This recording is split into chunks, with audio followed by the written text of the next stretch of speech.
নমস্কার, আপনারা দেখছেন রিপাবলিক বাংলা আর আপনাদের সঙ্গে আমি রয়েছি পায়েল। ঘড়ির কাঁটায় ঠিক 4:30 আর 4:30 মানেই সময় জেলা সদরের। আর আপনারা জানেন জেলা সদর মানেই জেলার সমস্ত গুরুত্বপূর্ণ খবর। অশান্ত রয়েছে বাংলাদেশের পরিস্থিতি। পেট্রাপোল ও ঘোজাডাঙ্গা সীমান্তে বিএসএফ এর কড়া নজরদারি। পেট্রাপোল সীমান্তে আজও বন্ধ রয়েছে আমদানি রপ্তানি। সার দিয়ে দাঁড়িয়ে রয়েছে পণ্য বোঝাই ট্রাক। আর তারই মধ্যে চলছে দু দেশের বাসিন্দাদের প্রয়োজনীয় যাতায়াত। আর অন্যদিকে ঘোজাডাঙ্গা সীমান্ত, সেই সীমান্তে কিন্তু শুরু হয়েছে বাণিজ্য পরিষেবা। দেখুন একবার ছবিটা।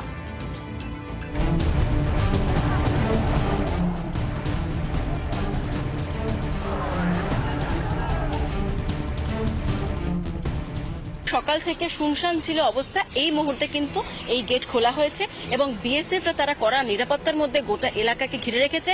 নজরদারি চলছে এবং চেকিং ডবল করা হচ্ছে। বাংলাদেশিরা ভারত থেকে দেশে ফিরছেন। আজকে একটি বাস যাবে বাংলাদেশে, তবে বাংলাদেশের সম্পূর্ণ যে জায়গায় তাদের গন্তব্য সেখানে না, ঢাকার কাছাকাছি কোনো একটি জায়গা পর্যন্ত যাবে সেই বাস। সেই মুহূর্তে প্রস্তুত রয়েছে বাস একেবারে এই WBTC এই বাসটি করে তারা চলে যাবেন বাংলাদেশে। যা দেখছি হচ্ছে আমাদের যে নিজস্ব বাড়ি যেখানে আছে ওইখানে হয়েছে অনেক কিছু। যাচ্ছেন কোথায়? আমি চাঁদপুর যাবো। চাঁদপুর যাবেন? এই বাসে করে যাবে না, এই বাস ঢাকা পর্যন্ত যাবে, সেখান থেকে আমাকে ভেঙে যেতে হবে। চাঁদপুর যাবে? জি। সংশয় অবশ্যই আছে। যা শুনেছেন তাতে একটু ভয় লাগছে কি?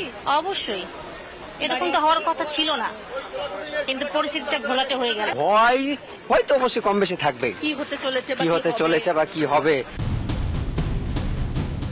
বাংলাদেশে কাজে গিয়ে আটকে যাওয়া অনেক ভারতীয় ফিরলেন আজ। তাদের মুখে ভয়ঙ্কর অভিজ্ঞতার কথা।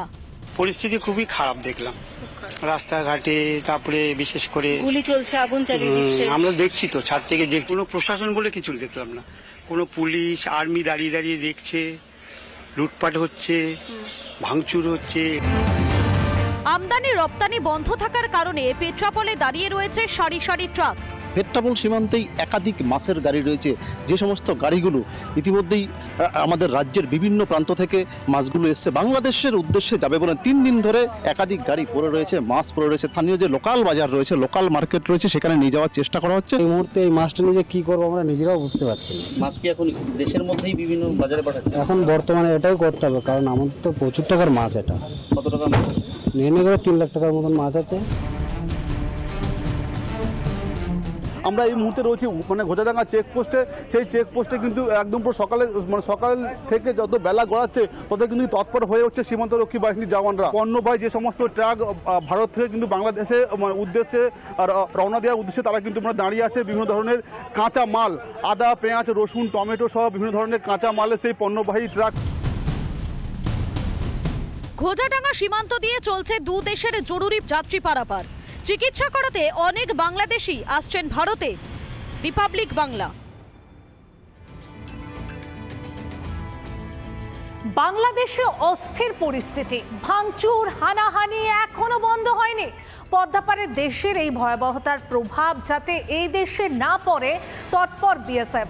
সীমান্ত লাগোয়া এলাকায় চলছে সেনা টহলদারি। আর বেশ কিছু স্থলবন্দর দিয়ে আমদানি রপ্তানি শুরু হলেও কিছু বন্দরে এখনো জারি রেড অ্যালার্ট।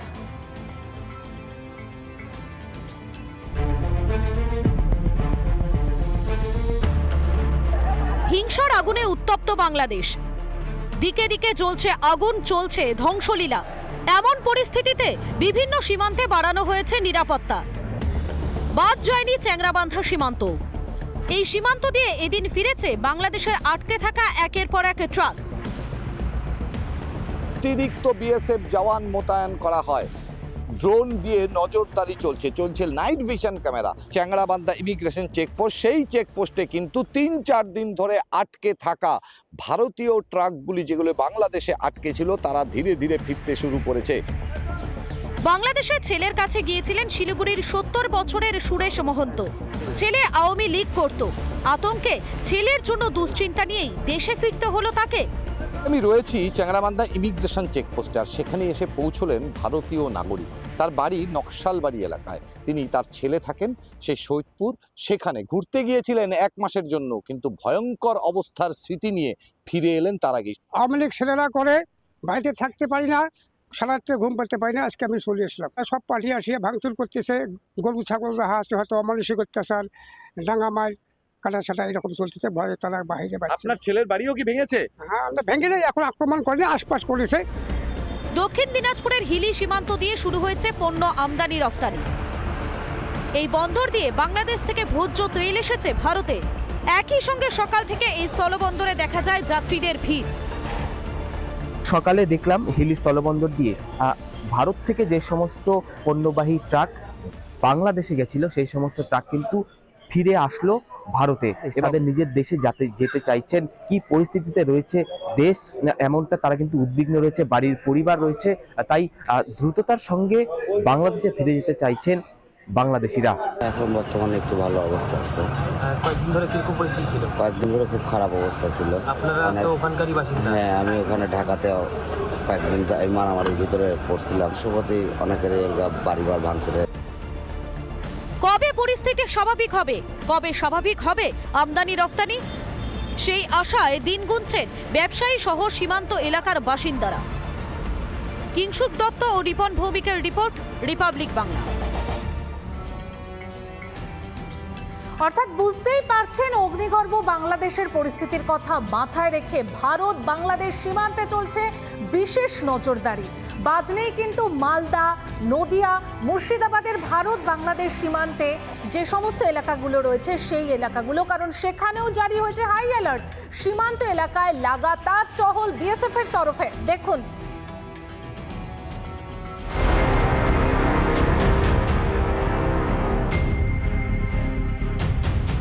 ভারত বাংলাদেশ সীমান্তের মহদীপুরের জিরো পয়েন্টেও কড়া নজরদারি।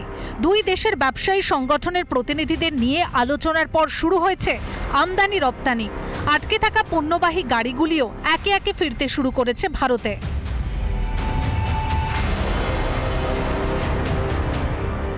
অবশেষে মালদার মহদীপুর স্থলবন্দর থেকে এক্সপোর্ট শুরু হলো।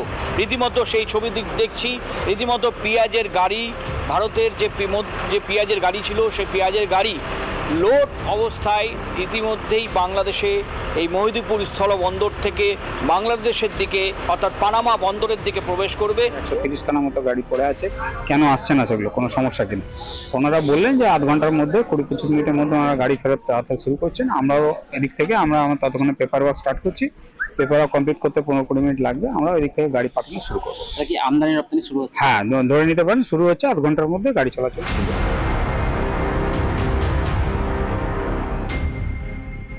গেদে সীমান্ত ভারত বাংলাদেশের একটা গুরুত্বপূর্ণ সীমান্ত, তার কারণ এখানে রয়েছে যে মৈত্রী এক্সপ্রেস। আমি একটু ভিডিও জার্নালিস্টকে দেখাতে বলবো, এই যে ট্রেন লাইনটা, এই ট্রেন লাইন দিয়েই কিন্তু মৈত্রী এক্সপ্রেস কলকাতা থেকে ঢাকা অবধি যেত। এই ঘটনার পর বাংলাদেশ উত্তপ্ত হওয়ার পর সেই ট্রেন পরিষেবা বন্ধ।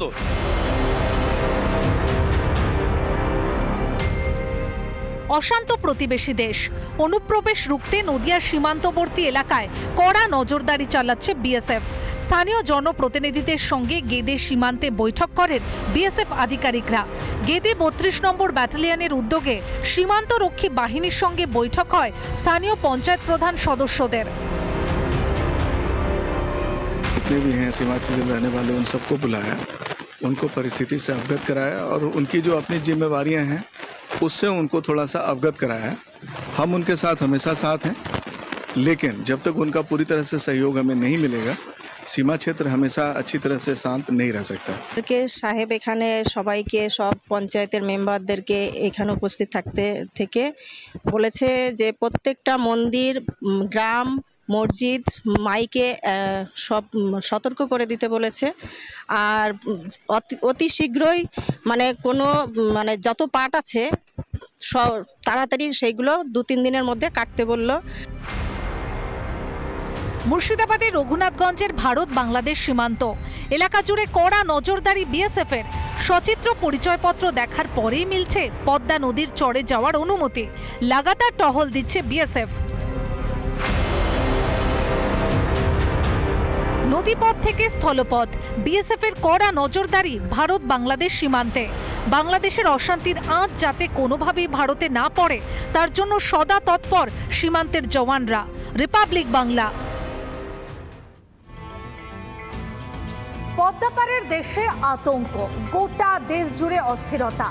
এমন পরিস্থিতিতে সোনামতি ফুলবাড়ির সীমান্তে কড়া নিরাপত্তা বিএসএফের। আতঙ্কের মধ্যে 3 দিন পর ফুলবাড়ির সীমান্ত থেকে শুরু হয়েছে দুই দেশের মধ্যে ট্রাক চলাচল।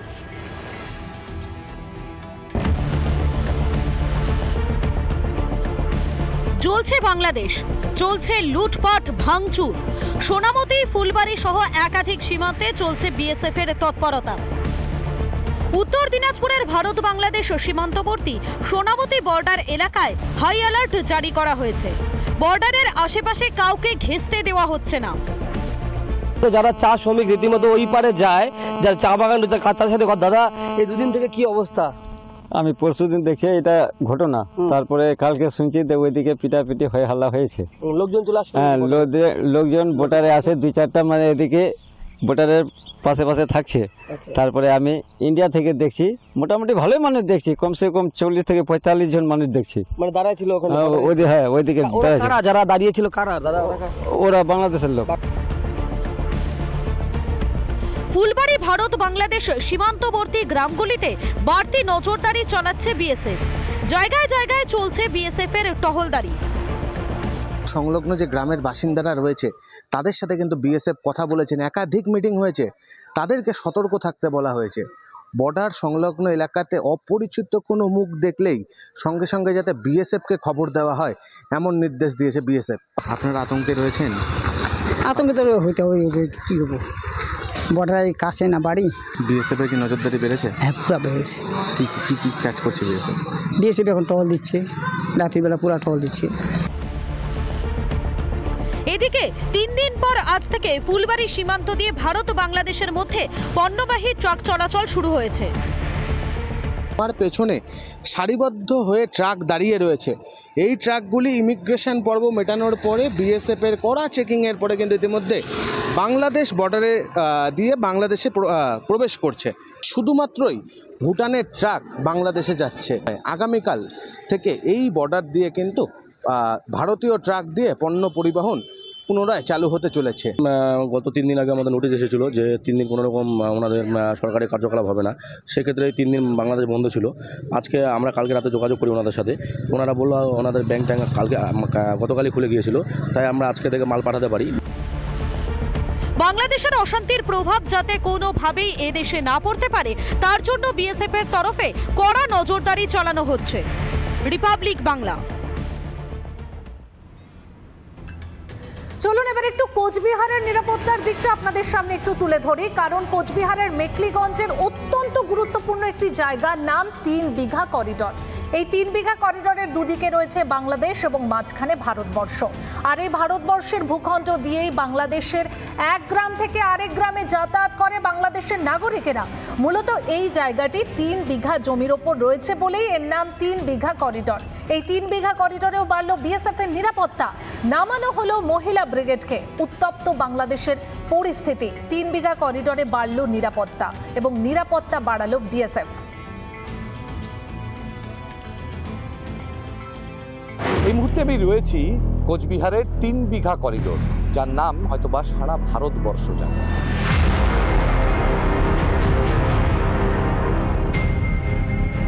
এই 3 বিঘা করিডোর যে বাংলাদেশে যে পরিস্থিতি চলছে তার মধ্যে অত্যন্ত কড়া প্রহরায় রয়েছে বিএসএফ এর কর্তব্যরত জওয়ানরা। আমি যদি একবার ছবিটা প্রাথমিকভাবে দেখাই, দেখা যাচ্ছে এই যে জায়গাটা, এই জায়গাটাকে বলা হচ্ছে 3 বিঘা করিডোর।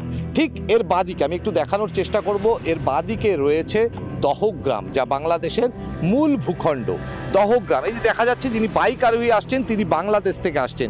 এই মূল ভূখণ্ড দিয়ে এসে ভারতবর্ষে প্রবেশ করলেন। দেখছেন যে এই যে বাইক আরোহী তারা কিন্তু তারা বাংলাদেশের এক গ্রাম থেকে আরেক গ্রামে যাচ্ছেন ভারতবর্ষের মধ্য দিয়ে। ঠিক সে জায়গায় দাঁড়িয়েই বিএসএফ এর কড়া প্রহরা রয়েছে। আমি যদি ছবিটা দেখাই একবার, আপনারা দেখতে পাচ্ছেন যে বিএসএফ জওয়ান যারা, তার মধ্যে মহিলা জওয়ানরাও রয়েছে, তারা কিন্তু অত্যন্ত কঠোর নিরাপত্তা রয়েছে। আমি যে কথা আগেও বলেছিলাম, সমস্ত পুরো যে এলাকা রয়েছে সেই ভারত বাংলাদেশ সীমান্তে জারি করা হয়েছে অপারেশন অ্যালার্ট, এবং সে কারণে বাড়ানো হয়েছে বিএসএফের নজরদারি। একদিকে যেমন নাইট ভিশন ড্রোন, একদিকে যেমন বোটের সংখ্যা বাড়ানো হয়েছে, পাশাপাশি বিএসএফ জওয়ানদের সংখ্যাও বাড়ানো হয়েছে। কারণ এই যে রাস্তাটা, এই রাস্তাটা অত্যন্ত গুরুত্বপূর্ণ। এই রাস্তা একদিকে বাংলাদেশ এবং আরেক দিকে বাংলাদেশ, মাঝখানে এই করিডোর, একেই বলা হয় 3 বিঘা করিডোর। যখন বারবার দেখানো হচ্ছিল চ্যাংড়াবান্ধা সীমান্ত সহ বিভিন্ন জায়গায় বিএসএফের কর্তব্যরত জওয়ানদের ভূমিকা, ঠিক এই জায়গার ভূমিকাটাও তার চেয়ে কম নয়। চারিদিকে যে ফেন্সিংগুলো দেখতে পাওয়া যাচ্ছে, এই ফেন্সিংয়ের ওপাশেই রয়েছে বাংলাদেশ। ফলে স্বভাবতই এই জায়গার গুরুত্ব কতটা তা সহজেই অনুমেয়। ঠিক সে জায়গায় চরম নজরদারি রয়েছে বিএসএফের। 3 বিঘা থেকে কিংসুক দত্ত, রিপাবলিক বাংলা। 11,000 ভোল্টের বিদ্যুতের তার, আর তাতেই ঝলসে গেলেন হোটেল কর্মী। হাওড়ার গড়চুমুক পর্যটন কেন্দ্রের এই দৃশ্য, বিদ্যুতের তারে দীর্ঘক্ষণ ঝলতে দেখা যায় তাকে। পরে ওই হোটেল কর্মীর দেহ উদ্ধার করেন স্থানীয়রা। খবর পেয়ে ঘটনাস্থলে পুলিশ গেলে তাদেরকে ঘিরে বিক্ষোভ দেখাতে শুরু করেন স্থানীয় বাসিন্দারা। এমনকি পুলিশকে লক্ষ্য করে ইট ছোড়া হয় বলে অভিযোগ, পাল্টা লাঠিচার্জ করে পুলিশ।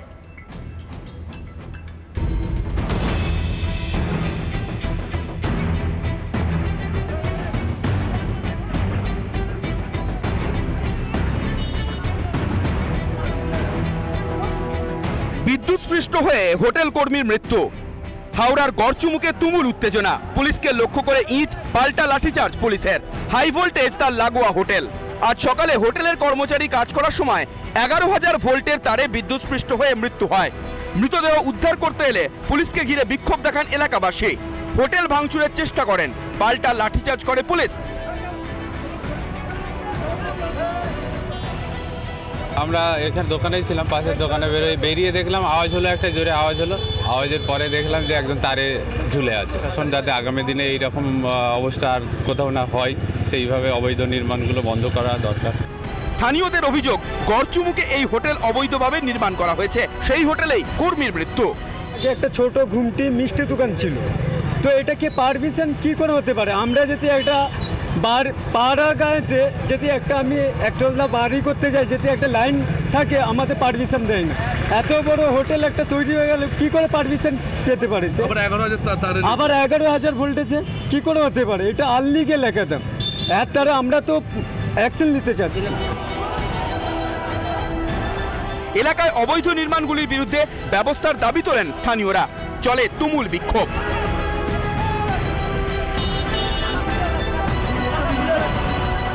স্বর্ণেন্দু মণ্ডলের রিপোর্ট, রিপাবলিক বাংলা।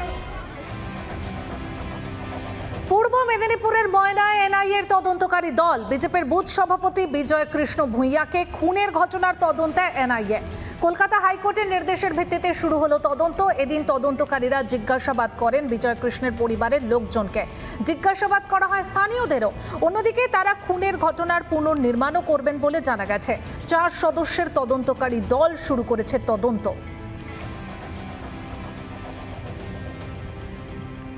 আজকে আমাদের যে বিজয় ভৌমিক গত 2023 সালের 1 মে তৃণমূলের দুষ্কৃতীরা তাকে তার বাড়ির কাছ থেকে তুলে নিয়ে গিয়ে যে নৃশংসভাবে হত্যা করেছিল, সেই কেসে হাইকোর্টের নির্দেশে যে তদন্তভার চলছে এনআইএর হাতে, এনআইএ তার তদন্ত শুরু করেছে। তদন্ত সঠিক পথেই চলছে এবং আমরা আশা করছি এই ঘটনার সঙ্গে যারা যুক্ত অবশ্যই তার শাস্তি পাবে। আবারও বিক্ষোভ নন্দীগ্রামে। বিরোধী দলনেতা শুভেন্দু অধিকারের বিধানসভা এলাকায় সমবায় দুর্নীতি নিয়ে সরব এলাকাবাসী সহ স্থানীয় বিজেপি নেতৃত্ব। জানা গিয়েছে নন্দীগ্রাম 2 নম্বর ব্লকের হানু ভুইয়া শিবরামপুর ঘোলপুকুরিয়া সমবায় কৃষি উন্নয়ন সমিতিতে অবৈধ নিয়োগের প্রতিবাদে এদিন বিক্ষোভ দেখায় বিজেপি। এই সমবায় সমিতি তৃণমূলের দ্বারা পরিচালিত। নিয়ম মেনে এই সমবায়ে নিয়োগ হয় না বলেই অভিযোগ বিরোধী সহ স্থানীয়দের। এই বেনিয়ম বন্ধ করতে প্রশাসনের তরফে তালা খুলে সুষ্ঠু আলোচনায় সমস্যার সমাধান করা হয়।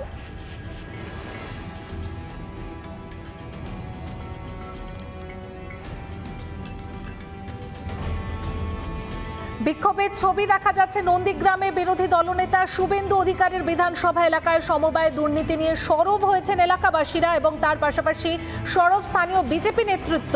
এই সমবায়ে নিয়ম মেনে নিয়োগ হয় না বলে অভিযোগ বিরোধী সহ স্থানীয়দের। এই বেনিয়ম বন্ধ করতে সমবায়ে এদিন তালা লাগিয়ে দেওয়া হয়। পরে অবশ্য প্রশাসনের তরফে তালা খুলে সুষ্ঠু আলোচনায় সমস্যার সমাধান করা হয়।